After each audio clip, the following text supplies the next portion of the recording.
SAO Alicization Episode 1. Just how much juicy details got cut out. So what's up guys, Foxen here. SAO Season 3 has officially begun. Similar to ReZero, the light novels just have so much detail. So let's go ahead and dive into what got axed. Before that, a bit of a disclaimer. I'm gonna be careful not to go past the given episode. Given how anime series often move things around, keep in mind it is possible for some of this stuff to come back later. Second key thing, I'm only going to be going over major points, otherwise each of these videos would be like an hour or two long since the novels are so rich in detail. And please do like and subscribe if you want to see these weekly. Anyway, let's dive into the Underworld. At the start, you see Eugeo going at it with the axe. Meanwhile, lazy Kirito is taking it easy on the ground nearby. The novel mentions how Kirito is Eugeo's best friend.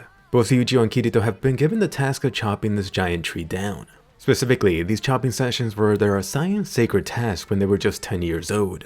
At this time, both of them have been axing away for over a year. Eugeo and Kirito are actually the 7th generation to inherit this task, and more than 300 years have passed since this task started. It really doesn't matter how much these two chop away at it. The Giga's tree is going to recover half the damage by next morning. And yes, about the giant tree. The villagers know this ancient tree as a monster by the name of Giga's Cedar. This Giga's tree is over 4 times the height of the tallest bell tower in the village. Supposedly this tree has existed before the village was even founded. This tree is so huge that the leaves absorb all of the sun god's blessing. Meanwhile, its massive roots absorb the ground nutrients from the earth god. The problem with this tree is just that. It greedily takes everything from the surrounding area, so planting anything nearby is nearly impossible. You may be getting an idea why they want to cut down this colossal tree. The reason actually has to do with the location of their village. If the villagers wanted to expand, it would have to be into the forest. The issue is that this great Gigas is rooted at the entrance of the forest. The Gigas itself has this tough iron-like bark, so fire is useless, and it's impossible to dig it up. Centuries back, the villagers saved up money to custom order this high-quality dragon bone axe. Those chosen for the sacred task could use it to chip away at this giant log. As you've seen with Eugeo and Kirito, it might as well be ants attacking it.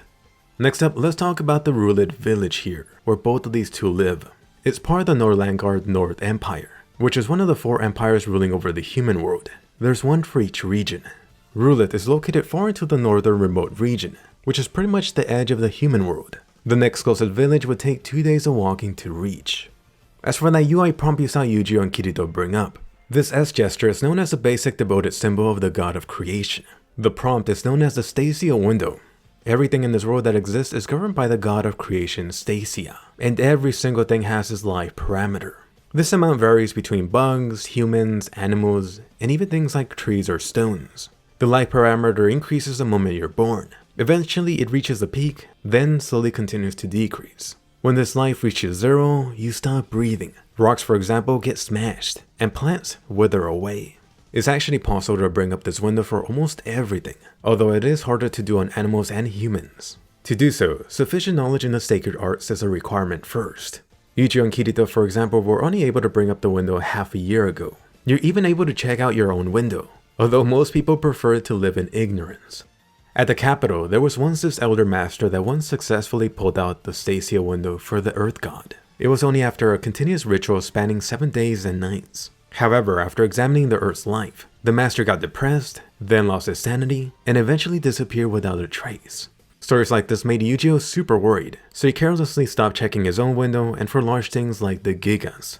The window itself displays the sacred letters. Eugeo is able to read a few, although writing them is strictly forbidden. Anyway, as for Eugeo himself, Eugeo is one of 3 sons. He was the one chosen for the sacred task involving the Gigas. During this, his parents were delighted for this honor, although they were disappointed too since it meant one less person to help out in the fields. Notably, the intro to Alicization in the Underworld is told from Eugeo's point of view in the SAO novel. As for young Alice, she's also 11.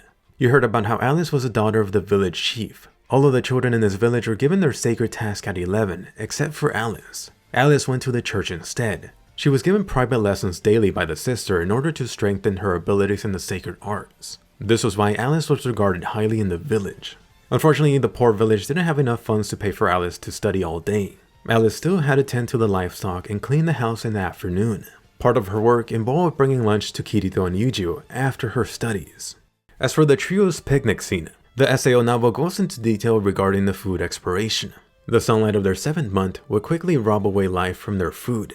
Even though Alice ran over to Eugeo and Kirito, the pies only had 15 minutes left and 10 minutes for the milk. Naturally, food with their life status exhausted would become rotted food items. And here's a final extra detail about Chef Alice. I was surprised at just how great of a cook young Alice was. Turns out, it was actually Alice's mom that was helping her out make this feast. So the real credit goes to her. A little bit later, you saw Kirito wondering about a way to preserve food for longer periods. Novel Eugeo was wondering whether Kirito was considering the taboo winter control arts to summon snow. If so, the Integrity Knight would swipe Kirito the next day. Looks like Eugeo was fully aware of the troublemaker Kirito. Novel Eugeo recalled back to the time that Kirito tried taking honey from the emperor bees in the mountain. Or that one time that he broke a jar of expired milk that expired 100 years ago at the church. As for the trio thinking about venturing into the mountains, Eugeo noted how both of them were known as a dual brat by the village people. However, secretly they had been aided by the young Alice. For the rule preventing them from entering the northern pass, Novel Alice mentioned that it only applied to children. And about these rules, let's go into further details. Some of these rules were known as the Ruled Village Standards. All children who went to church school were required to memorize them. The rules were drilled into the children's head by the time they turned 11. Alex, for example, knew all of the text word for word. Following this, Eugeo talked about the Taboo Index. The Taboo Index is this absolute law that governs all people in the human world. This absolute law trumped the village and the empire laws. Controlling the Taboo Index was the Axiom Church. This Axiom Church was located in the capital city, Centauria. By the way, I do say church, but it's actually this great tower reaching the heavens. The specific laws decreed by this church was this white leather book. The church provided at least one of these to every town and village. The Taboo Index contained a list of things that one should not attempt. Of course, it included basic things like no rebelling against the church, no murder, no stealing. Then it goes into questionable things. It set limits on hunting and fishing per year. It told you about certain foods that shouldn't be fed to livestock, and so on. All of these Taboo Index laws easily reached over 1,000 restrictions. On top of learning to write and calculate, all children attending schools were required to memorize all of the Taboo Index. In fact, not teaching the index was considered breaking the index. This Taboo Index symbolized the power the Axiom Church possessed. However, its authority stopped at the mountain edge. Beyond it existed this dark territory world that was covered in darkness. The church's influence did not reach here. Perhaps this is why the church forbid traveling into the mountain edge. As for the trio's adventure towards the cave, in the novel the trio actually decided to go on their rest day. On rest days, children who had a sacred task above 10 were allowed to play freely until dinner time. Best buddies Eugeo and Kirito usually spent their rest days fishing and practicing their sword skills with the other village boys. This rest day, they would go ice searching with Alice. While the trio was heading towards the ice cave, Novel Eugeo noted something about Alice. He brought up how Alice seemed to have really good control over her body. What he meant was that several years ago, Alice occasionally joined them in their sword practices. Alice was able to hit Eugeo and Kirito countless times with her branch. Eugeo thought that Alice swung as if cutting through the air. If Alice kept practicing, she might even be able to become the first female guard of the village.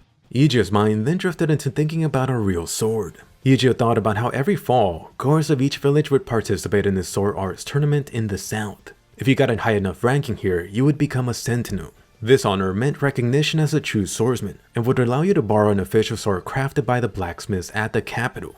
Talented sentinels would then qualify to take the exam for the Master Sword Academy, which was an academy of ancient and honorable origins. Graduation from here 2 years later meant that they could participate in a martial arts tournament held by the North Empire Emperor. Supposedly, the village legendary hero won this tournament. But wait, the fun doesn't stop here. The Axiom Church held this final showdown for all true heroes. Even God would be watching. The one who proved champion here would be seen by the God as the top of all swordsmen. The champion would then be commanded directly by God to protect the world and fight against demons from the Dark Territory. Ultimately, they would be given the duty of a dragon rider known as an Integrity Knight. Unfortunately, this was Eugeo's imagination running wild. Every child in the village had a lifetime bond to their assigned sacred task. Into this thought, Kirito interrupted Eugeo. What Eugeo was thinking was correct. However, unlike the other children, their assigned sacred task could be completed, which meant chopping the giant tree down. Accomplishing that meant that they would be able to choose their own sacred task. Young Kirito added that he wanted to join the sword arts tournament one day. Anyway, making their way to the mountain, the trio then began talking about the Integrity Knights. Kirito brought up some past history here. that during the time that the village was founded, sometimes goblins or orcs would cross the mountains to steal sheep or even children. Alice just thought that Kirito was trying to troll her. Alice pointed out how an integrity knight came from the capital to exterminate the goblin chief. As for the mountain range at the edge, this was truly considered the world edge. Specifically, it represented the border of the human country. Right here, Alice was surprised that they reached the mountain area in only 4 hours of walking. Could it be possible that the adults in the village didn't know they were this close to the edge? They previously heard that the nearest town, Zakaria, took 2 days of walking to reach non-stop, although now they wondered how many of the adults actually ever went back there and returned.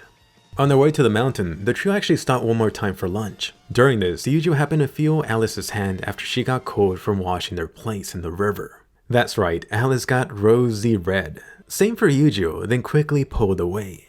Next up, at the cave entrance, you saw Alice display some of her sacred arts with her light show. Novel Eugeo thought about how they never really got a chance to see it before. All of these sacred art rituals got their source of powers from one of the various gods, either life, earth, or the sun. There also did exist a fourth, for the dark arts, which are used by the servants of the god of darkness, Vector. These sacred arts existed to protect the order and peace of the world, hence they shouldn't be used so carelessly. For example, the sister only used the sacred arts when medical plants weren't able to cure illnesses or heal injuries. As for the trio's Treasure Ice Cave adventure, during this, Kirito considered whether bringing something back from the dragon's treasure would make the village chief consider letting them switch their assigned sacred task. Oh, Kirito, you're so funny. Next up, when the trio was making their way outside of the ice cave, Noble Alice mentioned how they'd been in the cave for 2 hours at this point. Following this, the intro into the dark territory. This was described as a place where the Axiom church could not reach. It was filled with devil tribes who served under the darkness god Vector. Supposedly, this hellhole only existed in tales. During the battle between the 2 dragon riders, Eugeo explained how the Integrity Knights were the strongest in the world. They wouldn't be defeated by some Darkness Knights. As for Alice falling into the Dark Zone, the novel mentioned her palm landing in the Forbidden Area, instead of only her fingertips. As for that weird AI head appearing, the SAO novel actually kept whatever it was saying in Japanese writing. It was clear that the trio didn't know what the hell it was saying. Next up, the Integrity Knight's arrival. Couple of differences here. In the light novel, when the knight called out to Alice, the knight then pointed over to 2 villagers in the crowd. He ordered them to bring over the small blonde. These guys then tore Eugeo and Kirito away. Then they brought Alice by the arms. Eugeo and Kirito were then pushed to the ground on their knees. In the novel, as Kirito told Eugeo his reckless plan, Eugeo thought back to their bond. The 3 had decided that they would be together from birth until death. It was their promise together. As for Kirito charging at the knight in the anime, the novel version was also slightly different. Kirito didn't get a chance to charge at him. As soon as novel Kirito got off the ground, the knight's intention set the axe flying. The aftershock from this made Kirito's body collapse. It was so bad that Kirito was vomiting blood. Eugeo, on the other hand, was restricted. In the novel, Eugeo kept on hearing something in his head. The Axiom church is absolute. The Taboo Index is absolute. Disobeying is not allowed. No one is allowed to do so. As for some general Underworld god info, so far there's been 4 gods of the Underworld mentioned. There's the sun god Solus, the earth god Terraria, and the god of creation Stasia.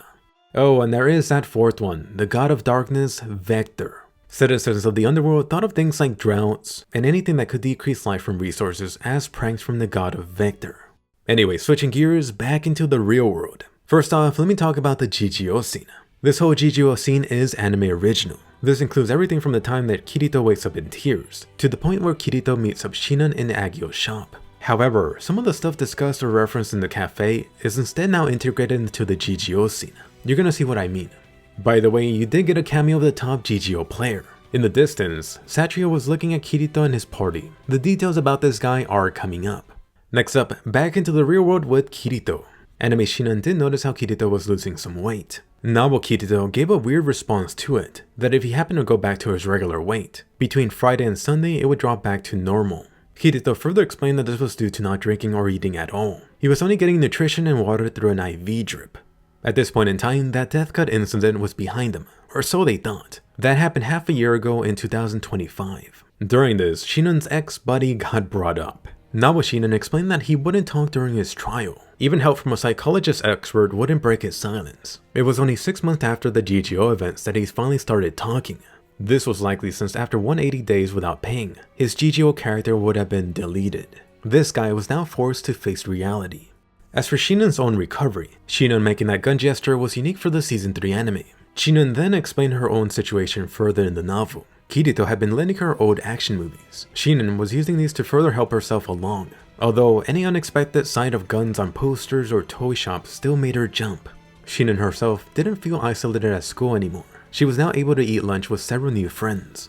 Next topic up, the discussion of the mysterious Bullet of Bullet winners. Novel Sinon further mentioned how he won the first Bullet of Bullets only using a knife and a handgun.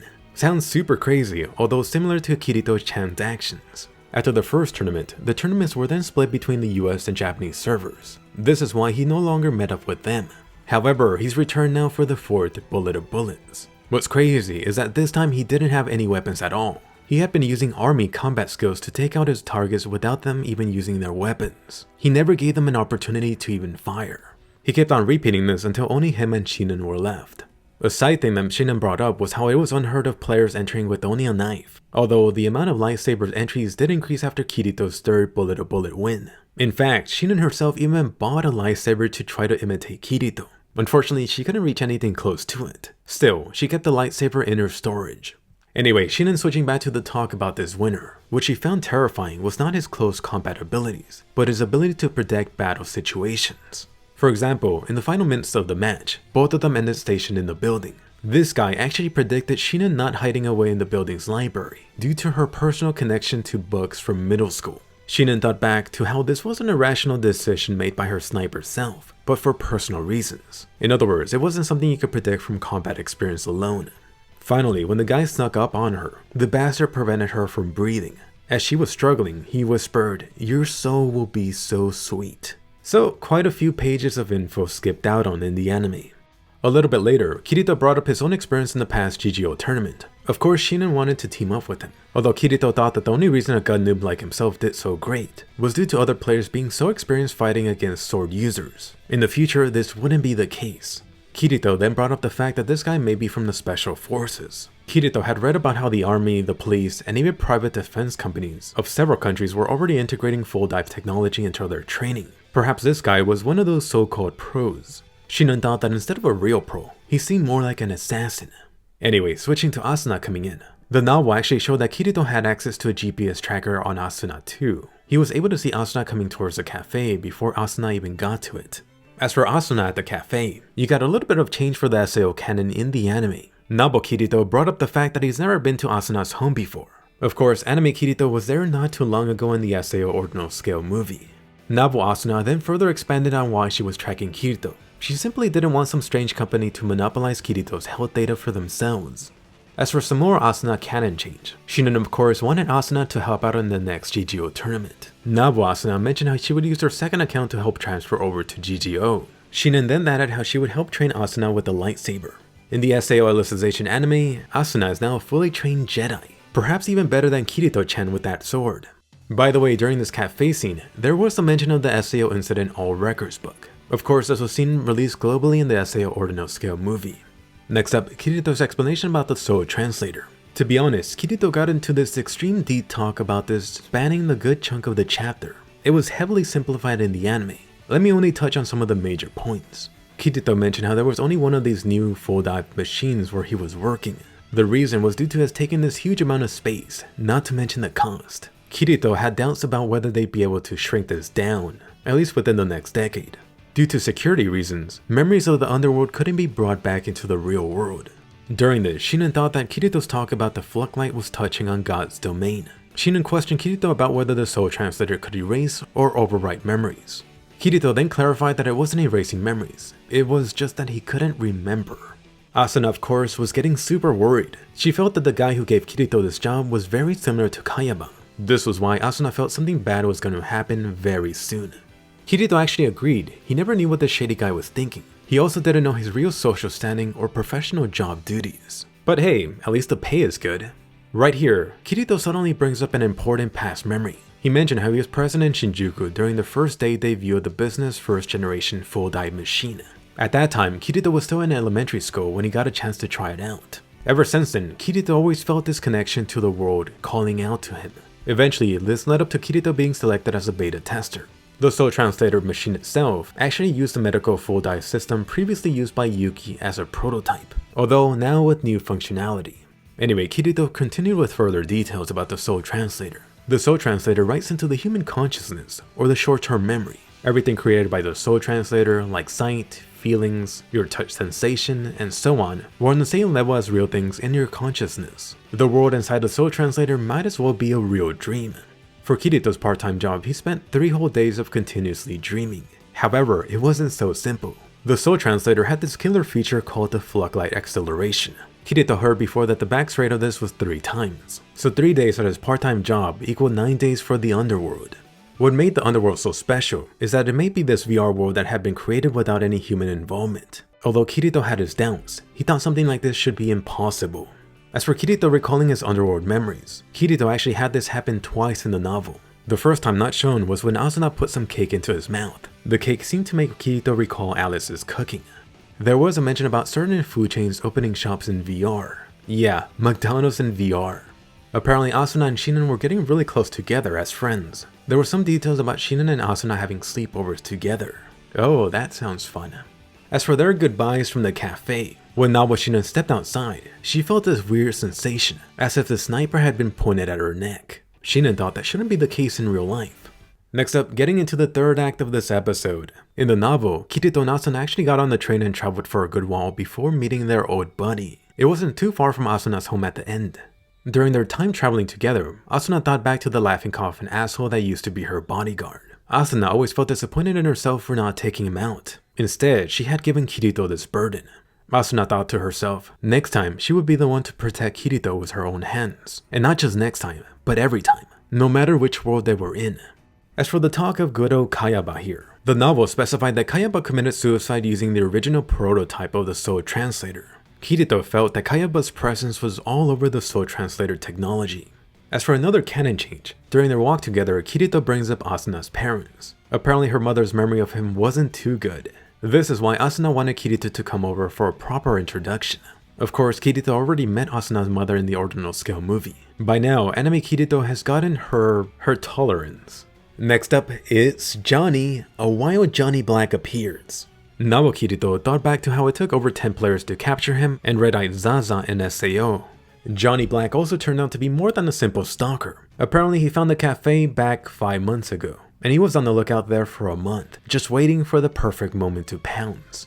The final novel events were also slightly different. Kirito told Asuna to run, so she did. Johnny just yelled back to her, "Hey Asuna, tell the world who took out the Black Swordsman." Asuna kept running towards the nearest house. Halfway there, she turned around and witnessed the end of the first Alicization episode. I do love the change. Now you have anime Kirito pushing Asuna out of the way. So that wraps it up. Please, please, please do like and comment if you enjoyed this, and share it with your buddies too, especially if they're SAO fans. Writing the notes for this video took like 8 hours alone. Hopefully enough of you are interested in this type of video for SAO Season 3. But anyway, more important, let me hear from you now. What was your favorite moment from SAO Alicization Episode 1? What do you think about all the details they skipped over? Which of these details do you think was most interesting?